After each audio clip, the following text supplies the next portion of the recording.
I'll address this.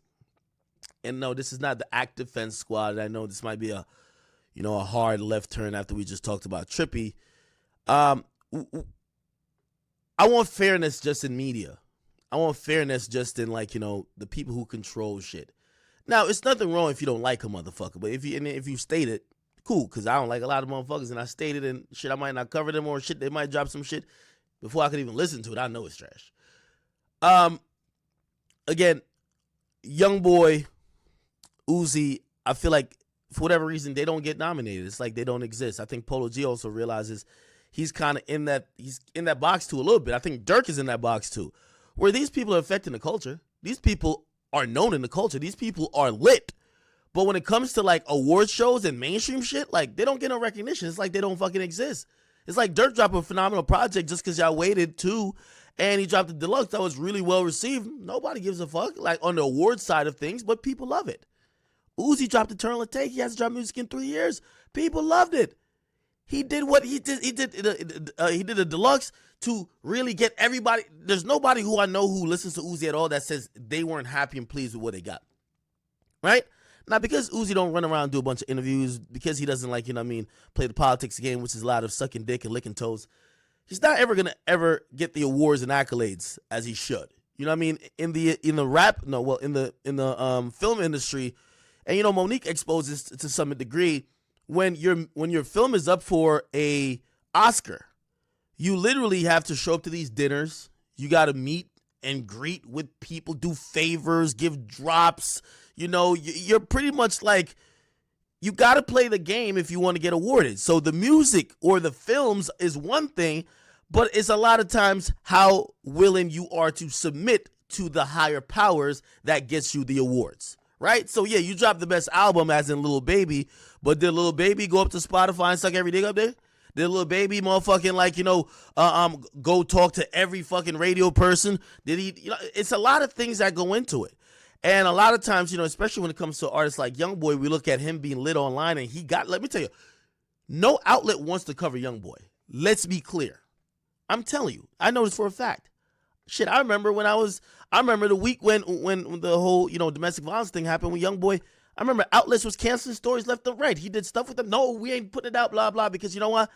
They didn't want to be associated with the nigga that did that. Now, here's the thing. He remains so hot, and the people are talking about him so much, and really the media wants to get the attention of whatever is hot. They have to talk about him now, but they're not going to award him. So, yeah, okay, cool. Like, I guess we could just do a story about Youngboy and get all the Youngboy fans clicking over here, but are we going to give this nigga an award to make him feel like, yo, he actually did some shit? No.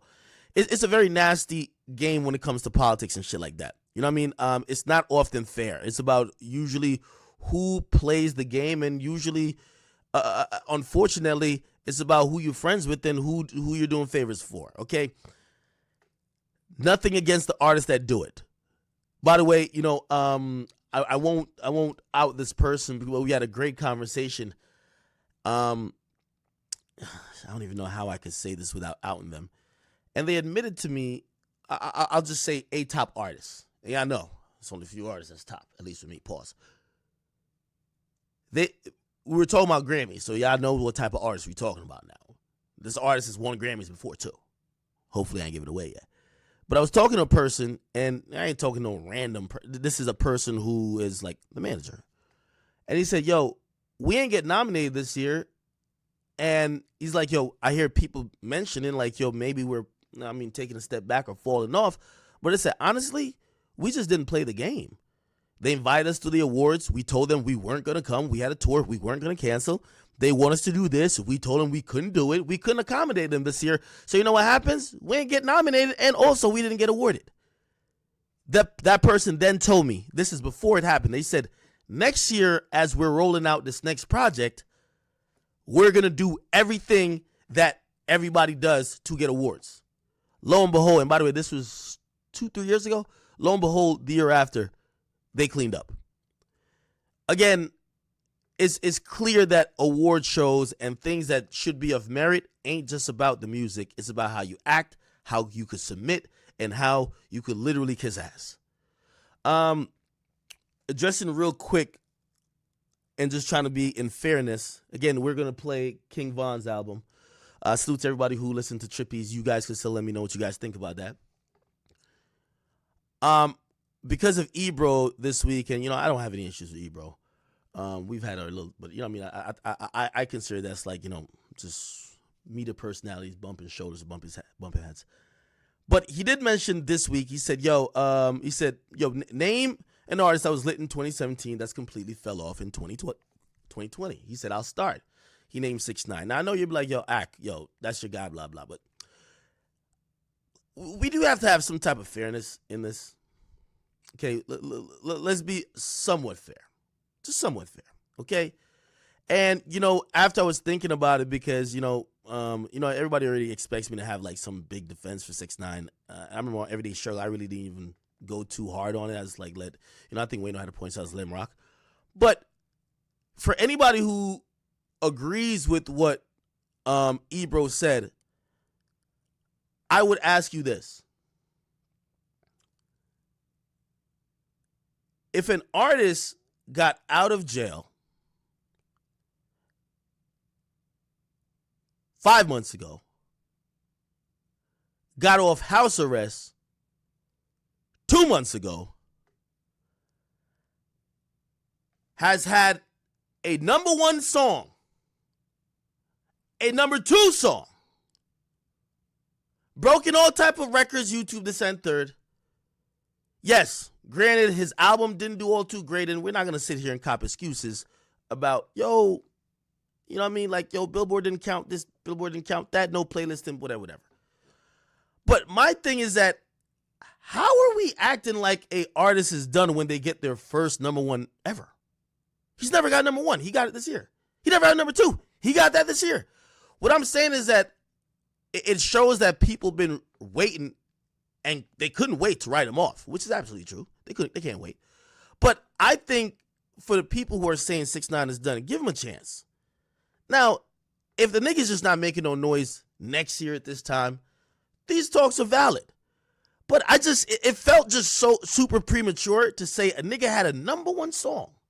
Like a motherfucking number 1 song. And because he gets off social media for a while, probably doing some soul searching, making some music, doing some stuff, focusing on himself, a lot of other things going on, he's done. This is the quickest I've ever seen any of these motherfuckers write people off. What about Lil Nas X? He had a number 1 song, then he had another song that was cool. What happened to his project? What is he doing? Is he done? Again, when people don't like someone, it's very convenient, and people are really quick to judgment. I'm going to say, while you might not think 6ix9ine's career is on the up, you might think it's on the decline. That's fine. But to say he's done, when, to be honest, he's accomplished more this year than he's accomplished any other year in music, I think that just shows you couldn't wait until the motherfucking the ding happened on the fucking oven. You couldn't wait till it was done. You get me? Somebody said number 1s mean nothing in 2020. Okay, so what means something? That's a valid point. You say number 1s mean nothing. But what means something? And I guess that's what I would ask you guys. Because also, what done is too, are you saying he's done being a top 5, top 10 artist in terms of numbers, or are you just saying he's done as a rapper? Smoke Purp is done. No disrespect. I love you, Purp. Young Bands. Well, he never got started. Fuck. Lil Trick. Well, he's just garbage. Okay, those niggas are just trash. Okay, I'm trying to find someone who is done. Somebody said album sales. Okay, if you're saying number 1s mean nothing, if you're saying you can't say a number 1 record means nothing, but say album sales matter. We saw Nav finesse an album sale where he sold more shirts than albums. How does that matter? He got number 1, but how does that matter? You tell me how it matters. If you're going to discredit one number, discredit it all. That's my thing. We're living in a time where numbers are super easy to manipulate. You spend enough money, you can manipulate it. You have enough connections, you can manipulate it. My thing is, let's have that conversation. Oh, you said Nav done? Listen, I keep it fair still. I don't know if Nav always got the brown boys. You feel me? But yeah. Somebody said ticket sales is a real shit. Well, no one's selling tickets right now. No one's having concerts. I think people wanted 6ix9ine to be done. The album sales looking a little weak, and him disappearing has made people say, finally, we got him. I think that's a little bit premature, but we will see. Okay,